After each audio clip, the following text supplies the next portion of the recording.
Jadi sebenarnya Desa Kemuning ini syarat sejarahnya cukup Iya, kuat lah ya Om ya. iya benar. Dan ini salah satu tempat yang tersembunyi sebenarnya. Makanya ini kita sampaikan dalam artian tempat di Jogja yang belum kita kunjungi dan kita putuskan untuk ke Dusun Kemuning ini karena ada sejarah perjuangan bangsa juga di sini.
Oke, halo Sobat Javanika dimanapun kalian berada.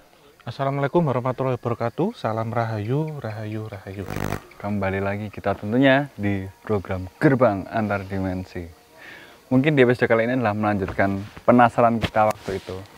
Pencarian tentang sosok BNPT yang sangat-sangat fenomenal di kunjungan pertama kita gagal memberikan hasil. Maka dari itu kita berharap jangan berharap juga dengan ketemu beneran dan gantung aku nanti. Ya enggak, seenggaknya di episode kali ini, di perjalanan kita kali ini seenggaknya kita dapat cerita lebih banyak lagi. Kalau dikasih lihat sih jangan sampai nanti itu jadi pulung gitu kan. Iya. Ini. Tapi kalau aku nanya ya, sekarang kita sedang ada di tempat ini itu kira-kira persentase kita bisa mendapatkan cerita lebih banyak dari sosok itu berapa persen? Penambahnya ya? Penambahnya 50-70% sih Mas. 50-70%. Karena ini kita memasuki dalam wilayah itu lingkup hampir ring satunya. Kalau dijelaskan ya memang kalau habitat aslinya BNPT sama BNWT itu memang di satu daerah yang dikenal sebutannya itu bulak atau padang luas. Di situ tidak banyak pohon-pohon gitu. Jadi ini pengalaman kita yang kedua. Dulu pertama waktu ke Situbondo waktu itu memang hampir sama, topografisnya hampir sama seperti ini.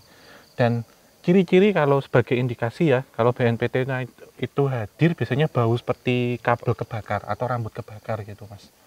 Banaspati dan Banaswati kalau tadi kalian nggak tahu singkatannya. Dan sekarang kita memang sedang ada di daerah yang sangat-sangat terkenal akan keberadaannya. Bahkan konon katanya banyak artikel di internet menyebutkan bahwa di sekitaran daerah sini, bukan di daerah sini ya, tapi di sekitaran daerah sini itu adalah kerajaan dari sosok tersebut kayak gitu. Iya. Dan memang di daerah ini terkenal dengan satu fenomena ya yang banyak orang tahu juga, yaitu Pulung Gantung. Pulung Gantung. Yang orang sebelum melihat kejadian itu sebenarnya melihat bola api yang berterbangan di atas. Dan kalau jatuh ke rumah, biasanya rumah ini yang akan terkena seperti halnya kejadian suicide atau bunuh diri. Jadi lokasi yang kita datang ini sebenarnya menjadi destinasi bunuh diri Mas nanti. Yang akan kita datangi ini. Kata pulung itu sebenarnya bagus ya, dalam artian pulung itu seperti berkah yang datang, kejatuhan pulung gitu. Tapi kalau dirangkai dengan kata gantung, pulung gantung berarti perintah ataupun instruksi untuk bunuh diri dengan metode gantung diri gitu. Tapi kalau namanya fenomena tentang bunuh diri ini hampir sama dengan kayak ini nggak sih Om? Hutan apa yang ada di Jepang tuh? Oh ini Aokigahara ya. Aokigahara itu ada juga. Ada, yang nanti akan kita datangi sebenarnya. Jadi ini akan kita datang ke suatu tempat yang mana ini menjadi destinasi Mas. Tapi berbeda kalau kita lihat di Jepang ya, di Aokigahara. Saya pernah ke sana waktu itu melihat ini. Di tempat yang akan kita datangi ini ada memang yang melakukannya dengan gantung diri, tapi ada juga yang loncat dari atas. Tapi peristiwa-peristiwa ini sudah berlangsung itu ratusan tahun yang lalu lah. Sekarang memang sudah tidak terjadi. Tetapi secara residual energi di sini banyak. Kenapa demikian? Karena ini memang satu tempat yang waktu itu dipakai pelarian, baik dari kerajaan Majapahit sama kerajaan Mataram pasca pecahnya Mataram menjadi dua, pasca perjanjian Giyanti di pertengahan abad ke-18. Tapi Om, sedikit membahas tentang fenomena yang sangat fenomenal ini. Fenomena Pulung Gantung ini sebenarnya ketika mereka mendapatkan pulung itu mereka merasa bangga, merasa takut, merasa tertekan atau gimana? Sebenarnya lebih ke awal depresi sih Mas. Kalau kita melihat memang secara psikologi ya, di penelitian secara psikologi memang daerah ini ya, South Mountain South Mountain, Gunung Kidul. ini memang tingkat kesetresannya itu tinggi waktu itu, secara survei hasil penelitian. Dan contohnya misal orang tua yang ditinggal putra-putrinya merantau ke Jakarta contohnya, dan penggarapan tanah ini kan daerah tandus ya, boleh dibilang demikian, memang agak sulit dan tertekan dengan beban hidup, sehingga beberapa orang yang kosong dalam artian tidak berpegangan kuat terhadap agama dan keyakinan dapat dibisiki oleh gangguan-gangguan astral. Salah satunya menjadi tujuan bagi Pulung Gantung ini menyebar teror, boleh dibilang demikian. Tapi waktu saya melakukan penelitian juga di daerah yang dekat pantai waktu itu, memang di situ diyakini juga dalam tanda kutip ada orang yang melakukan ilmu-ilmu hitam tertentu Mas, untuk menyempurnakan ilmunya itu sehingga harus mencari tumbal.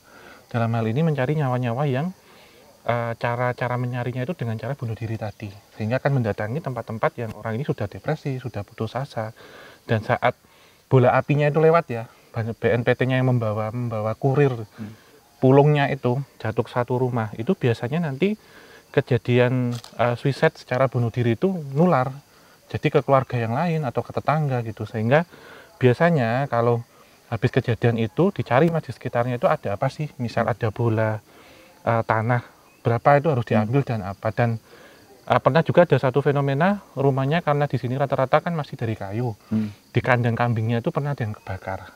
Waktu itu bola apinya itu ternyata kena ke kandang kambing dan membakar itu Mas, jadi gagal waktu itu. Tapi biasanya kalau ada yang bekas-bekas jatuhan kan misalkan kayak tanah-tanahnya harus dibuang jauh-jauh, benar, gitu ya, harus ya? diambil nih. Monggo Pak. Iya Mas, memang harus dibuang karena ini nanti menjadi sial dan akan menular gitu, seperti virus metafisika gitu, nular. Dan seperti virus COVID. Dan misal yang kena itu kakaknya, kemudian ke adiknya, ke ibunya gitu, nular gitu. Sampai detik ini fenomena ini apakah masih ada? Masih sampai sekarang. Memang tidak sefenomenal dulu dan tidak terkenal dulu lah. Tapi ini katanya masih ada kuota yang dicari gitu. Jadi masih perlu berapa korban lagi lah katanya gitu. Di daerah sini atau masih yang pojok-pojok makin ke sana lagi Om? Makin ke sana. Jadi mendekati pantai.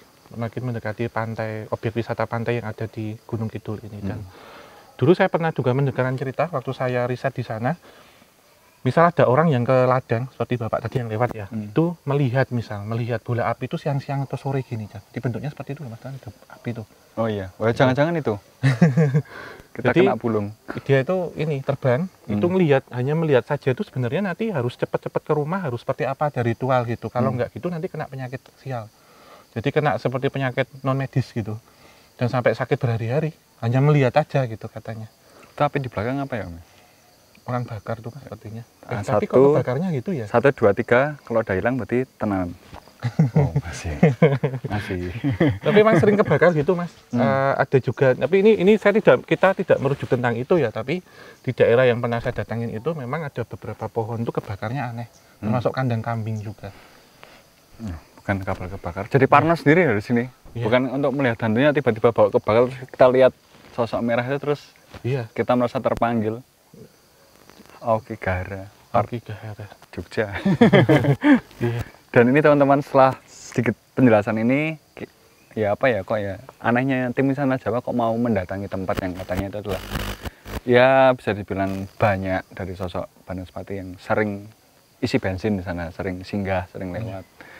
Tempat ini Om ya, semacam curug mungkin. Iya, curug. Jadi gerojokan ya. Gerojokan itu air terjun dengan debit airnya itu nggak deres seperti air terjun gitu. Konon katanya sih di sana banyak sosok itunya ya. Kita tidak mengharapkan kita bertemu. Jadi kalau kalian mengharapkan penampakan itu buang jauh-jauh. Kalau sekali melihat kan berarti kan kita nanti yang nggak ada, nanti kita yang lenyap kan. Jadi ya kita mencari ceritanya aja sebenarnya. Kalau nggak salah kita belum pernah nanya ini ya, bagaimana Banaspati itu ingin mengeluarkan pesannya. Oh iya. Pesan dan kesannya belum pernah kan. Nah nanti kita coba lihat di sana aja. Iya. Ya wis. Oke. Saya Om ya. Kita ke sana ya. Kita ikutin kita terus. Ya. Ya Om.